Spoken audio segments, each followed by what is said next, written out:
Perhaps the most infamous action of the Jackson administration was the Indian Removal Act and the subsequent Trail of Tears. This had led to the relocation of multiple Amerindian tribes, namely the 5 civilized tribes of the Cherokee, Chickasaw, Choctaw, Creek, and Seminole from the states of Georgia, Florida, Tennessee, Alabama, and Mississippi, migrating them to the Oklahoma Territory. But what if that changed? What if in an alternate timeline, the Indian removal never happened? Hello audience, Mr. Z here with another alternate history scenario for you. If you're new to the channel, welcome. We have videos like this every week, so be sure to subscribe and stay tuned.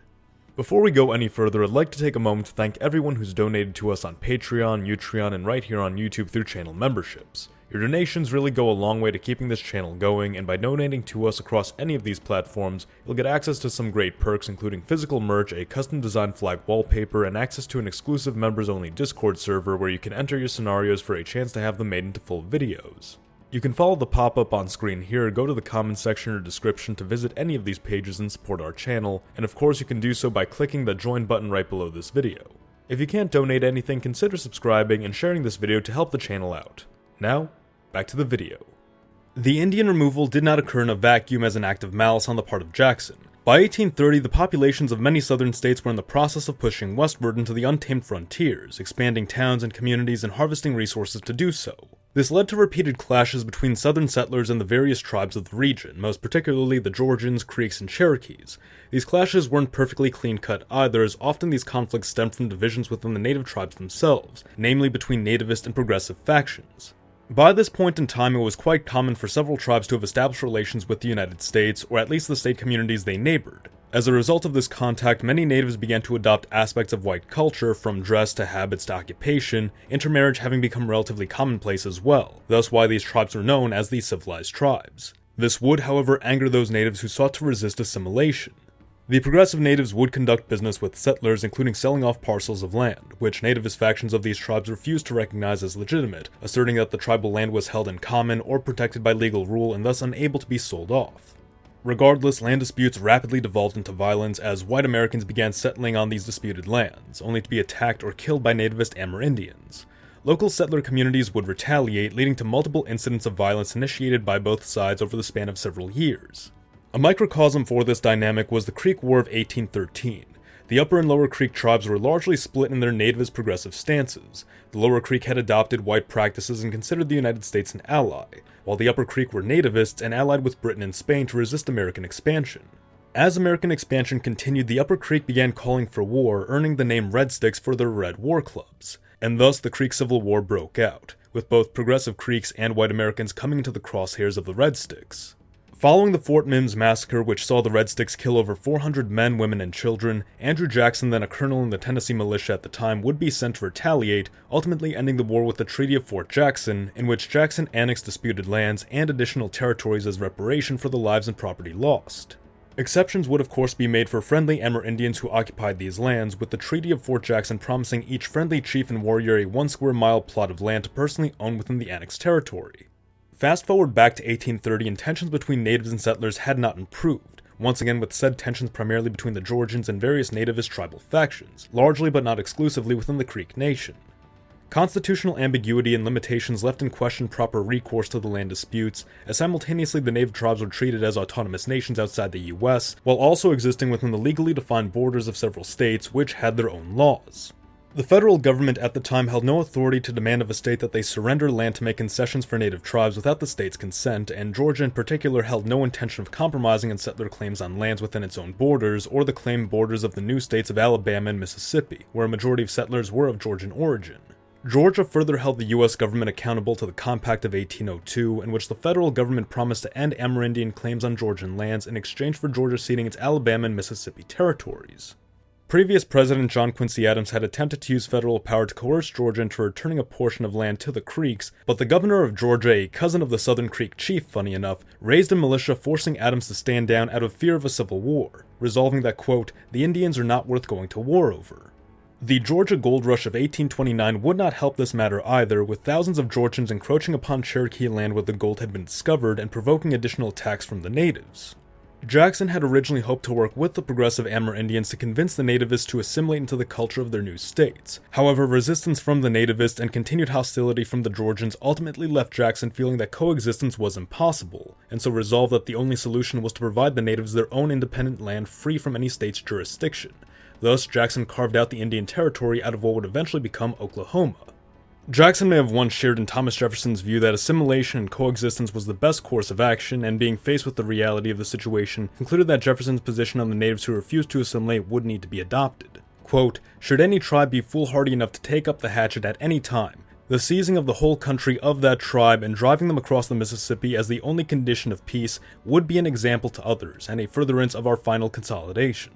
Our system is to live in perpetual peace with the Indians, to cultivate an affectionate attachment from them by everything just and liberal which we can do for them within reason, and by giving them effectual protection against wrongs from our own people." Jackson now implored the 5 civilized tribes to relocate, fearing that these continued territorial tensions would drive Georgia to act independently of the federal government and declare a war of extermination upon the natives, simultaneously creating a secession crisis for the country.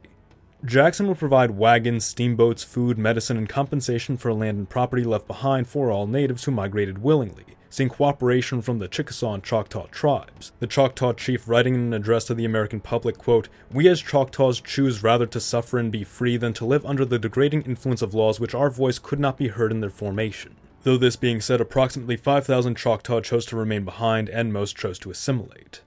The Chickasaw and Choctaw would be joined by segments of the Cherokee, Creek, and Seminole, however many belonging to these 3 final tribes would remain behind, refusing to abandon their land and asserting that they were prepared to fight for it. With their numbers significantly reduced by the willing migration and only a portion of those remaining taking up arms, a small number of Creek, Seminole, and even fewer Cherokee were left to resist, with the longest of these conflicts being against the Seminole, who held out in the swamps of Florida until their numbers were brought to minuscule levels. But this time, things are different.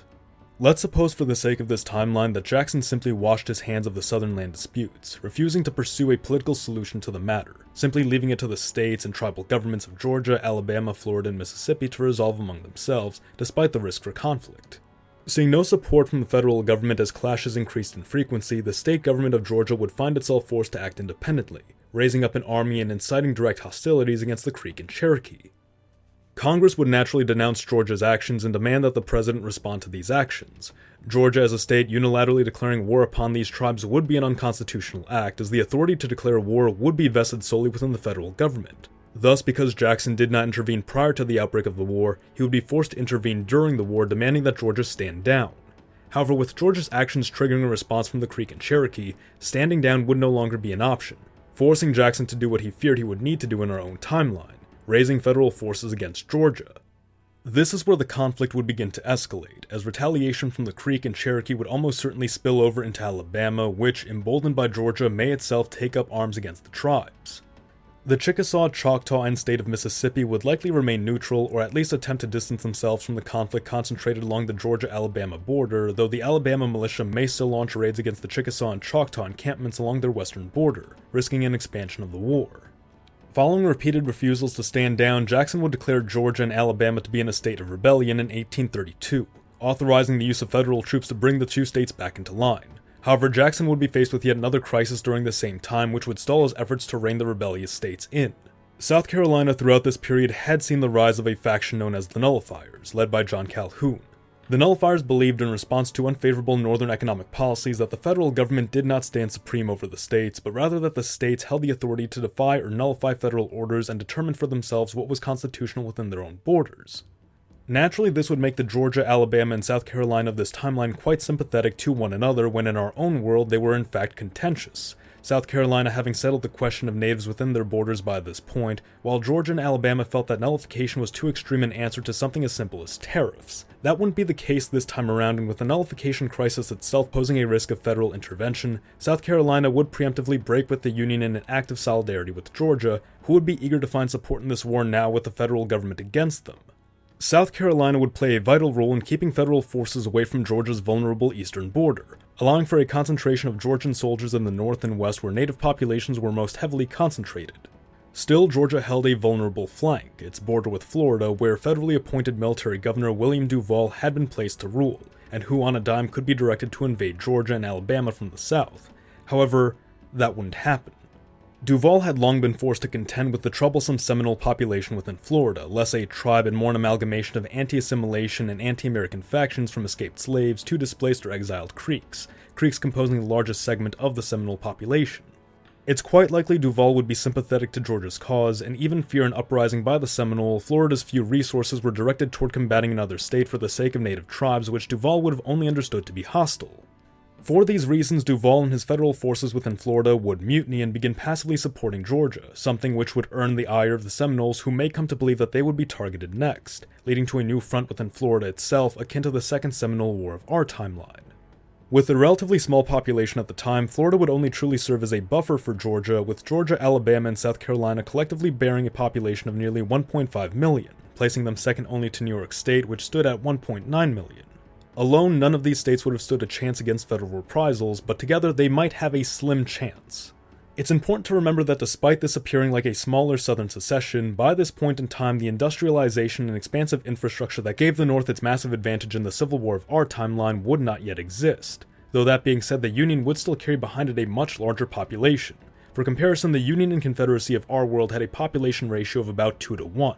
The ratio between the Union and seceded states of this alternate timeline would be 10 to 1. In a determined war for reconquest, the seceded states would not stand a chance. However, how engaged other states would be in this matter is questionable, especially as the pretext of this war did not have the years of national polarizing dispute that the Civil War of our timeline had, possibly leaving a greater number of states sympathetic to the right of the states against the federal government. Jackson, despite being a Southerner, had been a staunch Unionist and in our own timeline held no qualms against using military force to bring South Carolina back in line if it seceded. However, South Carolina had no support, no major base of sympathy beyond its borders. Continuing war against 3 states and a territory could sow deeper divides and fuel further secession from other southern states, namely North Carolina, Mississippi, and Tennessee, all of whom were experiencing the spillover of this conflict and who, if they were to join the secessionists, would have shrunk the population ratio from 10 to 1 to 3 to 1. Unable to guarantee the long-term effects of this war and expressing in our timeline that Southern desires for secession were inevitable, Jackson would conclude that just like the Indians within the Southern states, these states could not peacefully coexist within the Union and should be removed. Thus, in late 1833, Jackson would recall federal troops and harden the state borders along the seceded territories. In the years that followed, the seceded Southern states would consolidate into the Confederate States of America, or the Southern Confederacy, holding true to their agrarian economy and practice of slavery without challenge from opposing states. Consequently, without these states remaining in the Union to champion and defend the practice, slavery within the United States would be eradicated far quicker, first seeing containment to the states in which it presently existed, before finally seeing a government program to buy back the slaves and transport them back to Africa as per the Whig policy of recolonization. Seeking to prevent a recurrence of this event but never having begun a relocation effort, Jackson would negotiate with the new state of Illinois to sell its native occupied territories to the federal government for the creation of an exclusively native territory encompassing these and the Wisconsin Territory, which other tribes would be free to willingly migrate to as a safe haven. Texas would eventually bring slavery back into question, as Texas had sought annexation by the United States, but did itself practice slavery, possibly leading the US to give Texas an ultimatum to abolish slavery or continue as an independent state, the latter option not being feasible in the long term as Texas had been undergoing severe economic difficulties and faced the risk of renewed war with Mexico. With receiving protectorate status from Britain on the same condition that they abolished slavery being the only alternative, Texas would end the practice and see annexation to the US. That is, unless Texas sought to join the Confederacy. Access to the Gulf by both Texas and Florida would allow the two countries to easily interact with one another despite a geographic disconnect. However, with the US states of Mississippi and Louisiana standing in between them and the US not wanting an expansion of the Confederacy, this outcome would almost certainly be met with resistance, potentially seeing an embargo on Texas and the Gulf. Faced with few options, abolishing slavery and joining the US would be the best course of action for Texas. When the Mexican-American War broke out, the Confederacy may take it upon itself to intervene on the side of the US, doing so under the guise of attempting to mend relations with the Union, but in reality seeking to extract new territories in the Caribbean, namely the Yucatan. The US would challenge this, but short of declaring war upon the Confederates, there was little that they could do. As time wore on, however, the United States boomed in industry and population, while the Confederacy, while it did expand into the Caribbean, remained relatively small both in population and geographic size. New native territories would also be carved out in the West, primarily for the Comanche and the tribes of the Great Basin, though the Great Basin would be a highly disputed territory between these tribes and the Mormons. Seeing an opportunity, a coalition of nationalists, expansionists, war hawks, and a much smaller faction of abolitionists who wouldn't have become as prominent a force in this alternate timeline would come together to begin demanding a reconquest of the Confederate States, claiming that while circumstances in the 1830s were still shaky, by the end of the century's halfway point the US would have now held an unquestionable upper hand. This saber-rattling would drive the isolated Confederacy to seek support from France and Britain, who at this time were interested in expanding their influence in the Americas once again, and stood intent on weakening the United States to do so, foreshadowing what could soon be a war for the future of the continent. But what do you think? What might have occurred had the Indian removal never happened? Let us know in the comments below. The US of Z thanks you for watching. Mr. Z, out.